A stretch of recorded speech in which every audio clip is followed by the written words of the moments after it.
서양 속담에 이해하려고 하지 않는 자보다 어리석은 자는 없으며 들으려고 하지 않는 자보다 가망 없는 자는 없다라는 말이 있습니다. 이해하려고 하지 않는 자보다 어리석은 자는 없으며 들으려고 하지 않는 자보다 가망 없는 자는 없다. 문제는 우리가 지금 그렇게 하고 있다는 것입니다. 솔직히 우리가 하나님의 말씀을 한 번 듣는 것만으로도 하나님의 뜻을 온전히 이해할 수만 있다면, 그리고 그 말씀 앞에 순종하면서 살아간다면 세상은 지금보다 훨씬 더 아름답게 달라졌을 것입니다. 우리가 내면에서 부러지는 양심의 소리를 바르게 듣기만 한다면 이웃을 속이고 재산을 강탈하는 것은 신앙을 떠나서도 잘못되었다는 것을 깨닫게 될 것입니다. 그리고 하나님 앞에서 반드시 심판을 받게 된다는 것도 알 수가 있을 것입니다.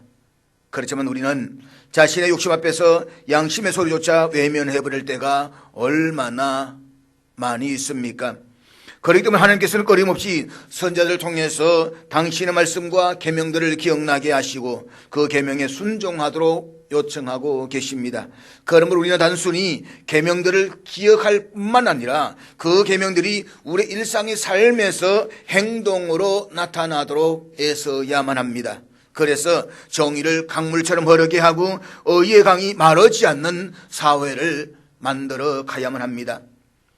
그래서 우리는 지금까지 10계명의 내용들을 살펴보고 있습니다.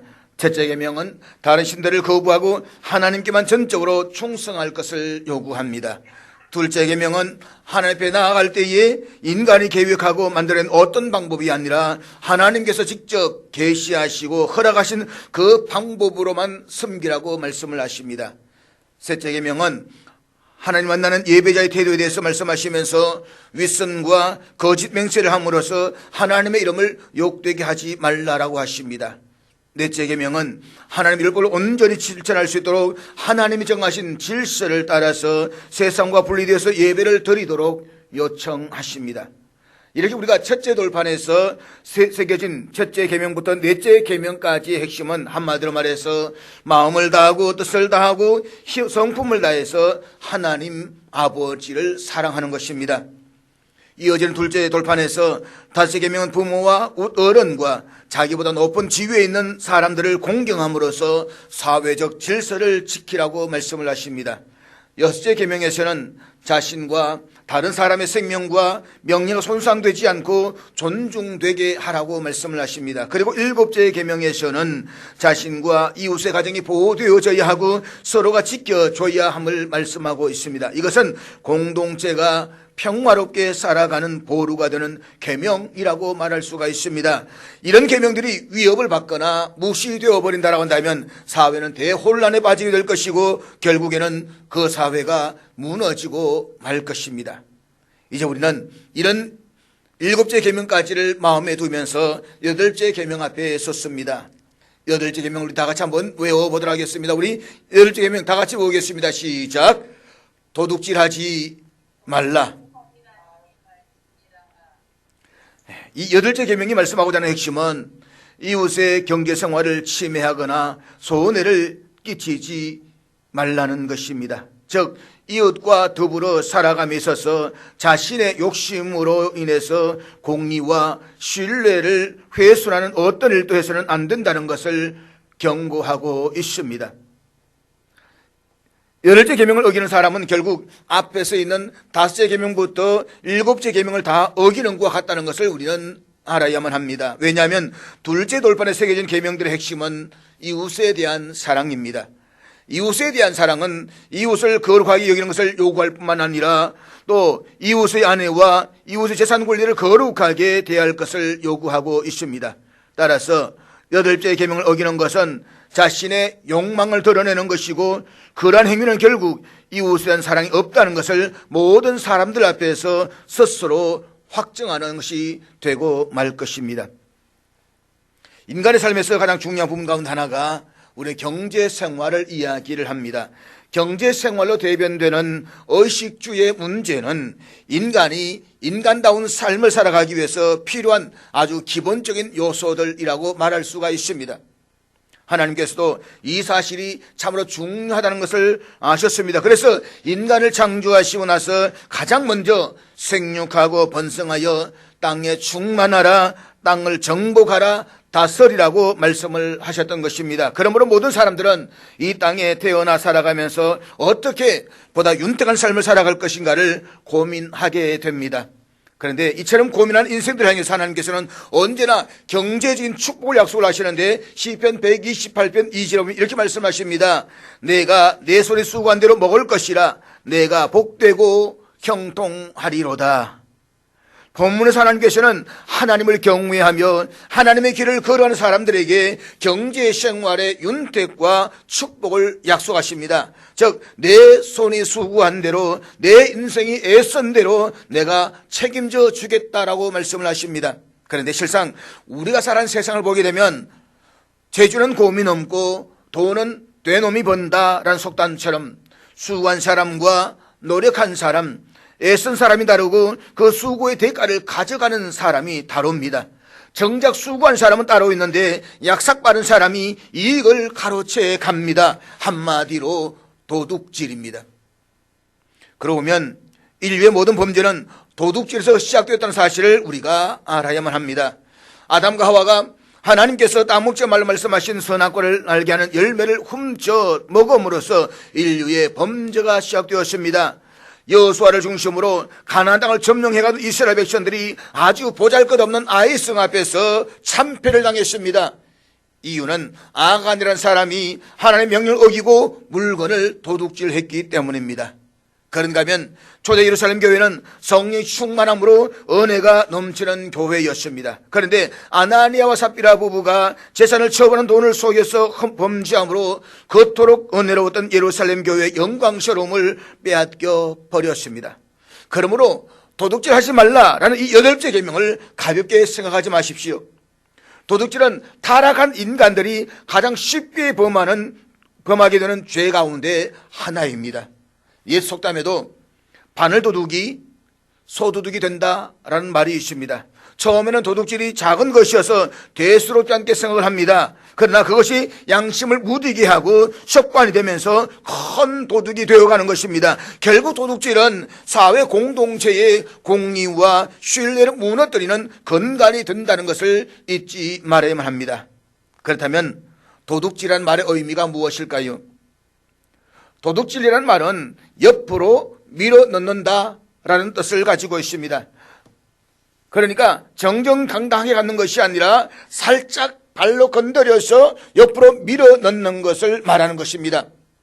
남의 주머니에서 동전이 떨어지니까 그 동전을 바로 줍지를 못하고 발로 살짝 꽉 밟고 있습니다. 그리고 신발끈을 매는 것처럼 하면서 슬쩍 주워 담는 것입니다. 이렇게 정당하지 못한 방법으로 물건을 취하는 것을 우리는 도둑질이라고 말합니다. 그런가 하면 히브리어로 몰래 가져가다, 속이다 라는 의미를 가지고 있습니다.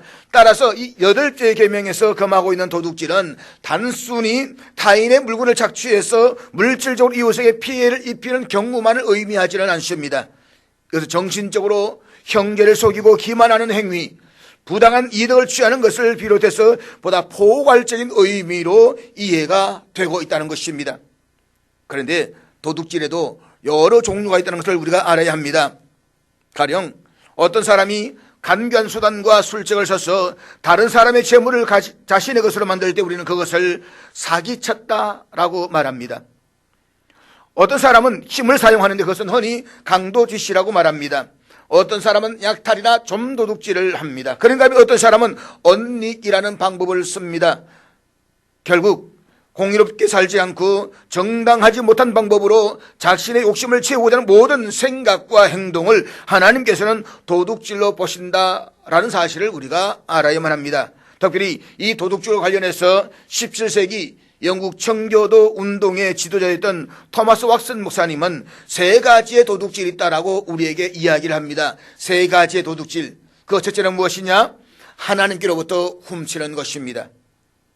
하나님의 것을 도둑질하는 데에는 먼저 하나님의 날과 시간을 도둑질하는 것이 있습니다.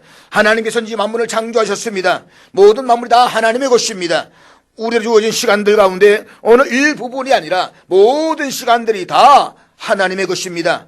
따라서 우리는 어느 날의 한 부분만이 아니라 모든 날의 모든 시간을 하나님께 바쳐야만 합니다. 그런데 우리가 일상생활에서 육신을 위해서 경제적인 활동을 해야 하기 때문에 하나님께서는 특별히 하루를 성별하시고 말씀하십니다. 안식일을 기억하여 거룩하게 지키라. 이날은 하나님과 구체적으로 교제하면서 살도록 하나님께서 은혜와 복을 주시는 날입니다. 이 사실을 잊지 않도록 하기 위해서 하나님께서는 기억하라라는 경고를 서두에 붙이셨습니다. 그런데 우리는 이 귀한 날을 하나님과 전혀 관계없는 자신의 편익을 위해서 사용합니다. 그러므로 안식일을 온전하게 지키지 않는 것은 하나님의 날과 시간을 도둑질한다는 것을 우리가 잊지 말아야 되는 것입니다. 그런가 하면 하나님의 물질을 도둑질하는 것이 있습니다. 바로 11조를 드리지 않는 것입니다. 말라기 3장 8절에 보면 하나님께서는 이스라엘 백성을 향해서 이렇게 말씀을 하십니다. 사람이 어찌 하나님의 것을 도둑질하겠느냐? 그러나 너희는 나의 것을 도둑질하고도 말하기를 우리가 어떻게 주의 것을 도둑질하였나이까 하는도다. 이는 곧 11조와 봉헌물이라. 본문에서 하나님께서는 11조와 봉헌물을 드리지 않는 것을 가리켜서 하나님의 것을 도둑질하였다라고 말씀을 하십니다. 사실 모든 것들이 다 하나님의 것입니다. 때문에 모든 것을 다 하나님께 바쳐도 그것은 너무나도 지극히 당연한 것입니다. 그런데 하나님께서 이 땅에서 얻어지는 모든 것들 중에 상당한 부분은 우리의 육신의 필요를 위해서 사용되기를 허락하시고 단지 소득의 10분의 1을 하나님께 바치라고 요구하십니다. 따라서 우리가 10분의 1을 구별해서 바치는 것은 사실상 그 모든 소유가 하나님의 것임을 인정하는 신앙의 고백입니다. 그러므로 하나님을 창조주로 믿고 고백한다라고 한다면 11조는 선택사항이 아니라 마땅히 드려야 하는 신앙입니다. 이 11조 관련해서 허셀포드 목사님은 이런 경고를 했습니다.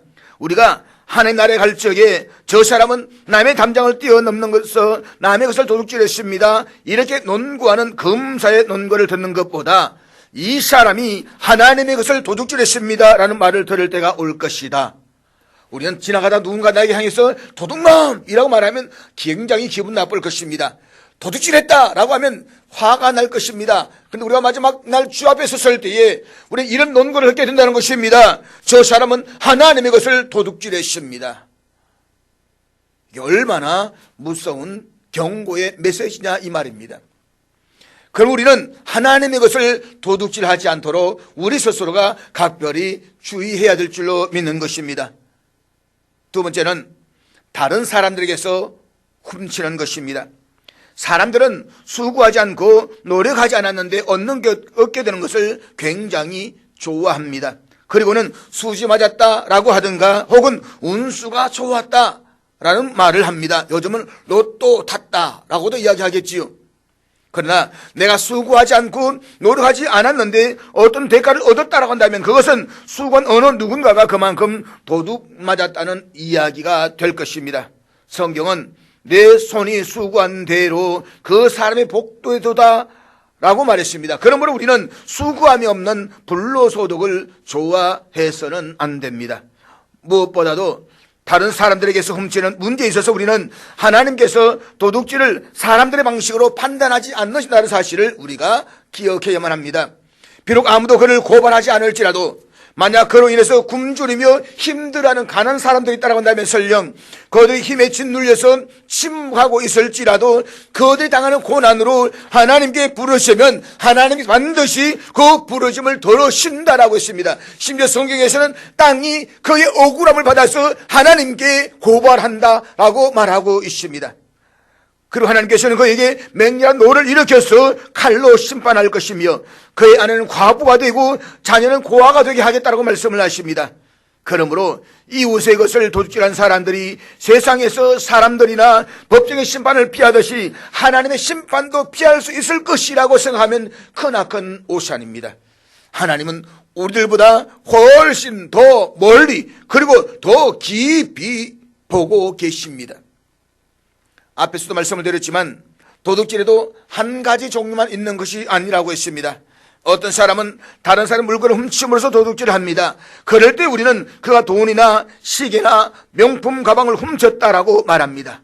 그리고 그런 유형의 도둑질은 이 세상에서도 적절하게 심판을 받습니다. 그런데 상점에서 물건을 팔 때에 거짓 저울과 되를 사용해서 공정하지 않은 방법으로 장사를 하는 사람들이 있습니다. 이런 경우에 순진한 사람들이 속아 넘어가기 때문에 대수롭지 않게 생각하거나 이런 일을 도둑질로 간주하지 않는 경향들도 있습니다. 그렇지만 이 문제 관련해서 하나님께서는 레위기 25장 14절에서 이렇게 경고를 하십니다. 내 이웃에게 팔든지 내 이웃의 손에서 사든 너희 각 사람은 그의 형제를 속이지 말라. 그러니까 누가 그를 정죄하든 하지 않든 간에 비양심적으로 행동을 했다는 그 이유만으로 그는 하나님 앞에서 도둑질이 된 것이라는 사실을 우리가 잊지 말아야 되는 것입니다. 무엇보다 레위기 19장 13절에 보면 품꾼의 삭을 아침까지 밤새도록 내게 두지 말라라고 말씀하시면서 고용한 품꾼의 삭을 그날에 지불하지 않는 것도 도둑질이다라고 말씀을 하십니다. 소위 요즘 말하면 임금체불과 같은 것이 될 것입니다. 제때 주어야 할 임금을 주지 않아서 가난한 사람들에게 손해를 끼치는 일을 하지 말라는 것입니다. 사실 우리를 주의해 보게 되면 하루 벌어서 하루를 넘기는 사람들이 의외로 많이 있습니다. 그들이 하루 일당을 받지 못한다고 한다면 그의 가족들은 생명의 위협을 받게 될 것입니다. 그러면 성경은 어떤 사람이 자신의 권위를 이용해서 가난한 이웃에게 나쁜 짓을 하고 그를 억압한다고 한다면 이는 이미 도둑이며 살인자로 취급하고 있습니다. 그런 행동 단순한 도둑질이 아니라 살인이다라고 하는 것입니다. 특별히 청기도 운동의 지도였던 이 토마스 왓슨 목사님은 심지어 목회자들이 설교를 제대로 하지 않는 것도 하나님 앞에서 도둑질이다라고 했습니다. 왜냐하면 자기의 배만 채우고 교인들의 영혼을 굶주리게 만들었기 때문이다라고 하는 것입니다. 그러므로 우리는 남의 것을 도둑질하지 않는 신실한 공의의 삶을 살아가도록 노력해야 될 줄로 믿습니다. 세 번째는 자신에게서 훔치는 것이 있습니다. 이 부분에 대해서는 사람들이 아마 의아해 할는지도 모르겠습니다. 내가 내 것을 훔치다니, 그리고 내 것을 훔치는 것이 왜 도둑질인가? 그러나 사람은 자기 자신에 대해서도 도둑이 될 수 있다는 것을 알아야만 합니다. 그것을 먼저 인색함으로 자신을 강탈할 수가 있습니다. 쉽게 말해서 구두쇠입니다. 이와 관련해 솔로몬은 전도서 6장 2절에서 이렇게 말씀하고 있습니다. 어떤 사람은 그의 영혼이 바라는 모든 소원에 부족함이 없어 재물과 부유와 존귀를 하나님께 받았으나 하나님께서 그가 그것을 누리도록 허락하지 아니하셨으므로 다른 사람이 누리나니 이것도 헛되어 악한 병이로다. 그러니까 어떤 사람이 하나님의 허락하심으로 재물과 부유와 존귀와 같은 인간이 추구하는 보편적인 성과를 이루었습니다. 그렇지만 인생에서 그것을 자신이 누리지 못하고 다른 사람이 누리게 된다면 얼마나 헛되고 비통한 일이냐 이 말입니다. 이어지는 말씀 보면 많은 자녀를 낳고 오래오래 살았어도 살아있는 동안에 인생을 즐기지 못했다고 한다면 그는 차라리 태어날 때 죽어서 나온 아이가 더 낫다라고 이야기를 하고 있습니다. 사랑하는 여러분, 하나님께서 우리들에게 재물을 주셨습니다. 사회적 영향력도 주셨습니다. 건강도 주셨습니다. 그런데 그것을 자신에 대한 인색함으로 마땅히 해야 할 일을 하지 못하고 즐겁지를 못한다는 사람들이 있습니다. 솔로몬은 이런 사람들을 가리켜서 그가 비록 1000년을 산들 2000년을 산다는들 무슨 의미가 있겠느냐라고 반문을 하고 있습니다. 그는 육신의 식욕을 채우고자 이랬지만 정작 자신은 굶주리고 허덕이고 있는 것입니다. 이런 사람은 황금을 등에 지고 있으면서 엉겅퀴를 묻고 사는 나귀와 같다라고 말할 것입니다. 하나님께서 그에게 허락하시는 것을 인색함으로 자신에게서 빼앗아 버린 사람입니다. 자신을 인색하다는 것은 결국 하나님이 주신 재물과 부유와 세상적 명예를 가지고 있으면서도 그것을 누릴 수 있는 마음의 여유를 빼앗아 버린 것인데 이것은 결국 자신에게서 도둑질을 하고 있다는 것입니다. 그런가 하면 자신의 재산을 낭비함으로써 자신에 대해 도둑질하는 사람이 있습니다. 이것은 앞에서의 인색함과는 정반대되는 모습입니다. 즉 허비함으로 자신에게서 도둑질을 한다는 것입니다. 탕자는 아버지에게서 자신이 받아야 할 재산을 받아서 갔습니다. 그리고는 허랑방탕하면서 재산을 다 허비해버리고 말았습니다. 이처럼 하나님께 주신 재산을 허랑방탕함으로 탕진해버리는 사람은 자기 자신에서 도둑질하는 것이 된다는 사실을 잊지 말아야만 합니다. 자신의 것에 대해서 인색하거나 낭비하는 것도 도둑질이지만 아무것도 하지 않고 게으름으로 잘못 보내는 것도 자신에 대해서 도둑이 됩니다. 인색함이란 마음의 태도가 굳어버리거나 나빠서 그런 것이라고 한다면, 게으른 것은 자신에 대해서 성의가 없어서 그렇습니다. 무엇보다 게으름은 하나님께서 우리들에게 구원을 성취하라 주신 귀중한 시간들을 자신에게서 빼앗아버리고 낭비하는 것과 같다라고 말할 수가 있는 것입니다. 사랑하는 여러분, 시간은 하나님께서 우리 인생들에게 주신 축복의 선물입니다. 우리는 이 시간을 보다 더 잘 선용해야만 합니다. 현재 시간을 어떻게 사용했냐에 따라서 내일의 미래가 좌우되기 때문입니다. 더구나 영혼의 남은 때를 위해서 하나님의 일을 위해 열심을 내야만 합니다. 그런데 게을러서 자신의 것에 너무 충실하지 못함으로써 이 일을 제대로 하지 못합니다. 그러므로 자기 시간을 게으르고 그리고 헛되게 보는 사람은 자기 자신에게 도둑질하는 것이 됩니다. 그는 자신에게서 황금의 시간을 빼앗았으며 그 결과로 구원을 빼앗았기 때문입니다. 그래서 칼바르트 신학자는 죄악 가운데 가장 큰 죄가 무엇이냐라고 했을 때에 그것은 바로 게으름이다 라고 이야기를 하고 있습니다. 하나님의 율법은 이웃사랑에 대한 우리들의 구체적인 헌신과 섬김을 요구하고 있습니다. 무엇보다 우리는 다른 사람들이 우리에게 해주기를 바라는 대로 그들에게 해주어야만 합니다. 성경은 만약 우리가 이웃이 우리에게 해주기를 바라는 대로 이웃들에게 해주지 않는다란다면, 다시 말해서 우리가 이웃에게 공의롭게 행하지 않는다라고 한다면 우리는 도둑이나 다름없는 자라고 말씀을 하고 있습니다. 그리고 우리가 이런 순리를 따른다면 굳이 법을 공부하지 않더라도 도둑질을 해서는 안 된다는 것을 누구나 다 알 수가 있을 것입니다. 왜냐하면 우리 모두는 안 된다는 것을 다 알기 때문인 것입니다. 또 우리가 다른 사람과 함께 더불어 살아가야 하고, 따라서 이웃에 대해서 악한 마음을 품거나 자신의 것이 아닌 재물을 부당하게 취하려고 해서는 안 된다는 것을 너무나도 잘 알고 있기 때문입니다. 그렇다면 우리가 어떻게 해야 하나님이 우리를 도둑이라고 책망하지 않을 만큼 건실하게 살아갈 수가 있을까요? 이 8째 계명에서 우리가 보다 적극적으로 해야 할 일은 무엇이겠습니까? 첫째로 우리가 이웃을 사랑하는 법을 배우는 것입니다. 로마서 13장 8절에 이렇게 말씀하고 있습니다. 피차 사랑의 빛 외에는 아무에게든지 아무 빚도 지지 말라. 남을 사랑하는 자는 율법을 다 이루었느니라.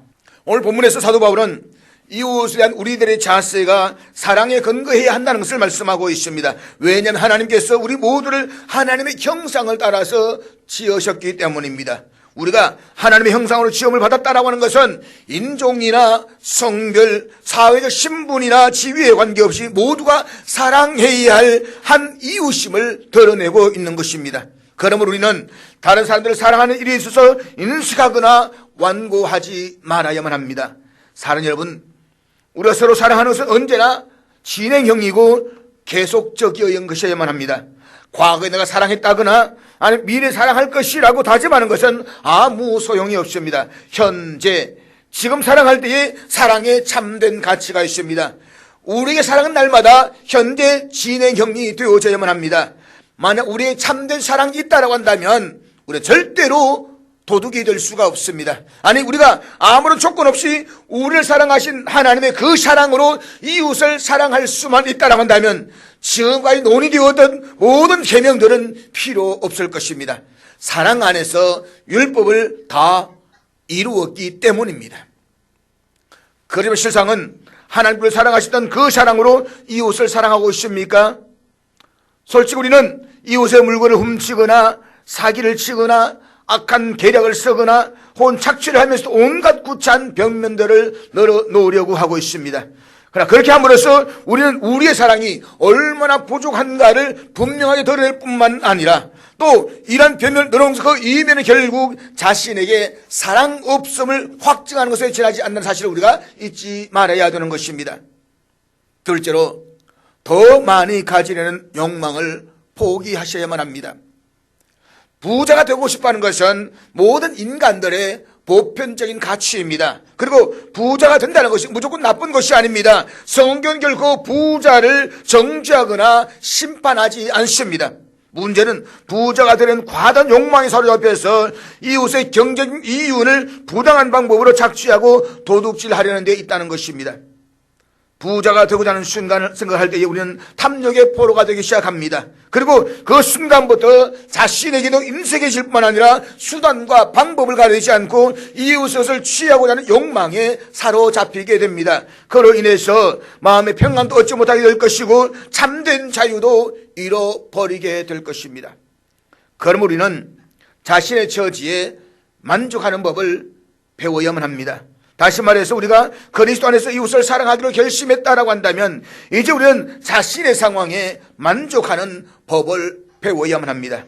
그것이 바로 하나님의 뜻이며 하나님 그것을 통해서 우리의 순종을 시험하고자 하시기 때문입니다. 그럼 우리는 바울이 빌립보 4장 12절에서 했던 고백을 배울 필요가 있습니다. 바울은 빌립보 4장 12절에서 이렇게 고백하고 있습니다. 나는 비천에 처할 줄도 알고 풍부에 처할 줄도 알아. 모든 일곧 배부름과 배고픔과 풍부와 궁핍에도 처할 줄 아는 일체의 비결을 배웠노라.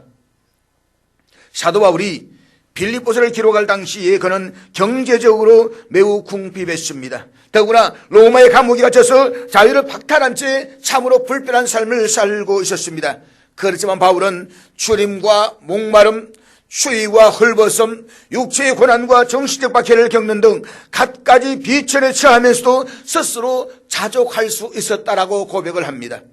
이 바울의 고백은 비천하든 풍부하든 환경에 연연하지 않는 데서 오는 것입니다. 그가 그렇게 할 수가 있었던 것은 능력의 원천이신 그리스도만을 바라보았기 때문인 것입니다. 그러므로 사는 여러분, 예수 그리스도를 바라보십시오. 그리스도 안에서 온전함을 배워가시기를 바랍니다. 우리 온전히 하시는 예수를 바라보면서 우리는 스스로가 만족할 수 있는 삶의 훈련을 배워가야 되는 것입니다. 사는 여러분, 우리 하나님께 맡겨주신 것에 충실해야만 합니다. 내게 주어진 것에 족한 줄로 알아야만 합니다. 비교하지 마십시오.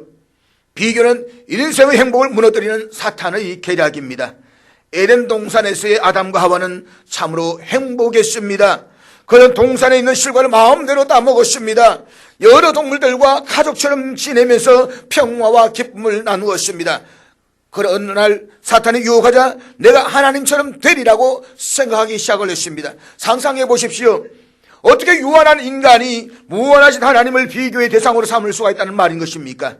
그렇지만 아담과 하와는 자기 위에 한 분밖에 안 계시는 하나님과 비교하기 시작했습니다. 그들은 하나님의 부유와 비교했습니다. 하나님의 전지하심과 비교했습니다. 하나님의 영원하심과 비교했습니다. 그렇게 비교하자마자 이제까지 동산에서 누릴 수 있던 최대 행복이 갑자기 비참해졌습니다. 그리고 하나님께서 먹지 말라고 명하신 선악을 알게 하는 열매를 도둑질했습니다. 그 이후 가인이 아벨을 비교했듯이 아담의 후손으로 태어난 모든 인간들은 비교하는 것이 하나의 습성이 되어버리고 말았다는 것입니다. 누구는 나보다 더 잘 살던데, 누구는 나보다 더 좋은 옷을 입었던데, 누구는 나보다 더 좋은 집에 사는데, 누구는 나보다 더 돈이 많은데, 누구는 나보다 더 키가 큰데. 그럼 사랑하는 여러분, 비교하지 마십시오. 우리 주님께서도 어리석은 부자의 비유를 말씀하시기 이전에 삶과 모든 탐심을 물리치라고 말씀하시고, 그리고 사람의 생명이 소유에 넉넉한 데 있지 않다라고 말씀을 하셨습니다. 사람들은 눈앞에 놓인 물질의 욕심으로 분별력 잃게 만들지만 세상 어떤 것으로도 영원한 생명을 줄 수가 없고 영원한 평안과 기쁨을 누릴 수가 없습니다. 잊지 마십시오. 행복이란 이 땅에서의 어떤 소유에 있지 않습니다. 내 모든 죄를 씻어주시고 내게 영원한 생명을 주신 예수 그리스도 안에 우리의 참되고 영원한 행복이 있음을 믿으시기를 주의 이름으로 축복합니다. 셋째로 하나님의 은총을 기다리는 법을 배우셔야만 합니다. 우리는 이 세상에서 필요한 모든 것을 얻기 위해서 하나님의 은총을 기다리는 것을 배워야만 합니다. 우리가 이런 원칙을 갖고 산다면 이 세상에서의 모든 탐욕과 강도짓, 사기, 그리고 그와 유사한 것들은 즉각 사라지게 될 것입니다. 하나님의 은총만이 이 세상의 온갖 악을 치유하는 데에 필요한 유일한 약일 것입니다. 이 사실을 배우고 이럴 때 우리는 눈을 들어 하늘을 바라보면서 이렇게 고백하게 될 것입니다. 하나님은 우리의 아버지이시다. 그러므로 하나님 우리에게 필요한 모든 것을 제공해 주실 것입니다. 그러므로 하나님이 우리가 이 세상에 살아가는 데 모든 필요한 것들을 얻기 위해서 소망해야 할 대상은 오직 하나님뿐이시다. 만약 우리가 진심으로 그렇게 믿고 고백한다면 우리에게는 도둑질하지 말라는 8개의 계명은 물론이고 그 외에 다른 여러 가지 권면이나 경고들도 결코 필요하지 않을 것입니다. 그러나 실제로 어떻습니까? 우리는 하나님 앞에 오늘 우리 일용할 양식을 주시옵고 라고 기도합니다. 그렇지만 우리는 일용할 양식만으로 만족하지 못하고 더 많은 것을 취하기 위해서 가진 불법적인 방법과 계략을 동원합니다. 우리가 그런 식으로 기만적인 행동이나 술책에 빠진다면 우리는 하나님의 은총을 거부하고 사탄을 더 의지하는 것이나 다름이 없게 됩니다. 그러므로 우리는 언제나 우리 자신을 하나님께 순종하도록 만들어주시는, 그래서 다른 사람의 것을 강탈하지 못하게 하는 거룩한 영적 수단들을 배워가야만 합니다. 그것은 하나님 앞에서의 참된 예배와 기도, 찬송과 말씀을 통해서 하나님의 은총이 풍성하게 되는 것입니다. 왜냐하면 모든 참되의 부의 원천은 하나님의 은총에 있기 때문인 것입니다. 사랑하는 여러분, 하나님께서 8째 계명을 통해서 우리가 말씀하고자 하는 핵심의 교훈은 무엇인가를 한번 상상해 보십시오. 그것은 우리의 이웃이 땀 흘려 이루는 경제생활을 침해하거나 손해를 끼치지 말라는 것입니다. 성경은 도둑질한 자를 향해서 경고하고 있습니다. 스가랴 선지자는 하나님의 저주가 도둑질하는 자들의 집에 내려서 그것을 살라버릴 때까지 그 집에 머물 것이다라고 경고하고 있습니다. 그러나 하나님은 이것보다 더 나아가십니다. 하나님은 자신의 큰 재물을 모으기 위해서 애쓰는 자들을 조롱하신다고 말씀하십니다. 뿐만 아니라 그들의 재물이 한순간에 흩어지고 물처럼 쏟아질 것이다라고 했습니다. 그리고 악한 술책이나 강도짓이나 사기 행각을 통해서 자신의 탐욕을 채우고자 하는 사람들은 하나님 나라에 들어가지 못한다라고 말씀을 하고 있습니다. 도둑질을 통해서 이 땅에서의 얼마간의 재물을 더 얻는 것이 영원한 하나님 나라에 들어가는 것보다 더 중요할까요? 그러므로 우리는 선한 양심을 지녀야만 합니다. 가난하고 약한 자들이 억울한 일을 당하거나 해를 입지 않도록 해야만 합니다. 하나님이 원하시는 것은 정의를 강물처럼 흐르게 하고 의의 강이 마르지 않게 하는 것입니다. 우리는 자신이 가지고 있는 것만 지키면 된다고 생각해서는 안 됩니다. 오히려 우리는 그리스도의 사랑으로 이웃의 재물을 우리의 것인 양 소중히 지키고 보존해 주어야만 합니다. 그것이 바로 우리가 하나님 앞에서 도둑이 되지 않는 방법입니다. 우리가 그렇게 할 때 하나님은 우리의 손에 맡기신 재물을 축복하시고 우리를 번성하게 해 주실 것입니다. 그때 우리는 만족을 경험할 것이고 훗날 하나님 나라에서 모든 좋은 것들을 누리게 될 것을 기대하면서 천국의 유업을 갈망하게 될 것입니다.